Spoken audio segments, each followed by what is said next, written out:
Hi everyone, and welcome to another weekly roundup from Pro AVL Central.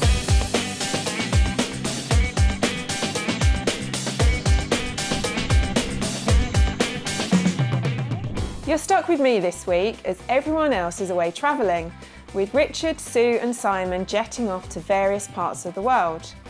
Richard's in Singapore this week and he's sent us this report. Hello everyone again, I'm in Singapore. Behind me, the wonderful scene of the Edition, which is one of the newest hotels to open here in Singapore, conceived before COVID, put together a little bit more during COVID because it took a bit longer, and really coming out to good effect, making up for lost time.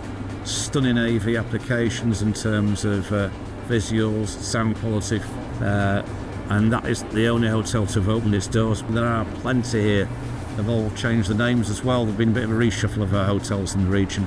Live events of making up for lost time as well. Coldplay were here recently, and it's a time for Taylor Swift fans to arrive. 7 nights the American artist is performing at the Kallang Stadium. These gigs are big business for Singapore, which has moulded itself so well. And the scene is set really as soon as you come through Terminal 2, where EAS have been part of a concept to install Dreamscape, which is an LED digital sky which emulates the weather outside and calms passengers down with soothing bird song and wonderful ambience. You really are in an airport when you go through Changi. Anyone who's been to Changi will tell you that, but again, AV is helping to differentiate that airport from so many pretenders around the world. Singapore also sets a benchmark for house of worship in many ways. They're always upgrading and putting in some wonderful sound systems, LEDs. I was at St Andrew's Cathedral 22 years ago where E&E put in a Harman Crown JBL system. This time they've put a D&B distributed Dante network system in there. Been catching up with some of the distributors and manufacturers. They've all been moving around recently. Those professional moved in as neighbours to Sennheiser, who moved a year ago, and went to see Concept Systems, who put in a great L-Acoustics ambience immersive system 3 years ago, and they're showing off to good effect and demonstrating it to all their customers.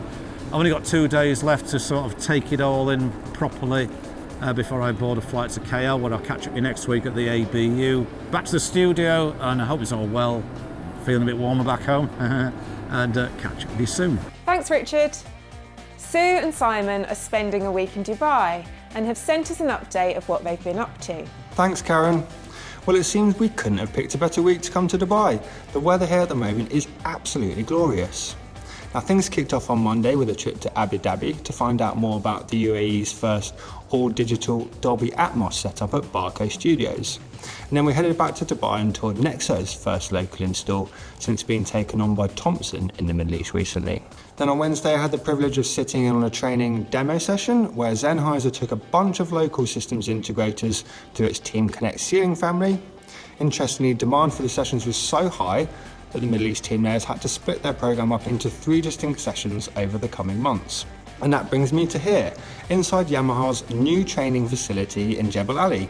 If you're local but haven't visited before, you definitely should try and make it down here. It's the only regional deployment of a full AFC4 installation, and something that definitely has to be heard to be fully understood. Beyond that, it has as usual been an absolutely action-packed few days of non-stop meetings. Thank you for everyone that's taken the time out to meet us. Staying in Dubai, a 3D light projection event has set 3 Guinness World Records for the longest projection mapping in the world, the largest architectural temporary projection mapping in the world, and the largest mesh screen projection in the world. Created for the grand opening of the one and only one ZAR-BL Tower and Hotel, Bureau Beatrice and Media Pro, which is the company's AV technical partner for the GCC, organised a 7-minute light show that lit up the Dubai skyline for 3 nights. Panasonic projectors and lenses, as well as a disguised VX4 Plus media server, were used to project the images nearly 320 metres up onto the building. In Japan, the Open House Arena Ota has opened its doors to basketball fans. The 5,000 capacity arena, which is home to the B-League Gunma Crane Thunders, is Japan's first indoor basketball venue to feature an L-Acoustics system. Supplied by Bestech Audio, An L-Acoustics A-Series installation has been installed alongside a new theatrical lighting system and a 360-degree LED display. Well, that's it from me. Hope you all have a lovely weekend, and I'll see you back here again soon.